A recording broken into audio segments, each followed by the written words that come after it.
Hey there, this is Jahid Mahmud Fardin. So for this time I come with a new video, and that is about the tiger mascot. So basically this tiger I used to make it like an aggressive.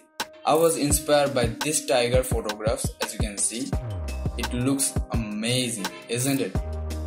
So I just hold it as my particular mascot sketch. So now it's time to do sketching. As you can see, I had been sketched up this tiger, and I think it looks quite aggressive for its roaring face, and that's what I really want to see actually. Basically I just draw the outline for my understanding. So the sketch ready, and now it's time to click right on the money and do vectoring overall. Hopefully it will looks interesting. So enjoy the speed art, and before doing anything, let's begin.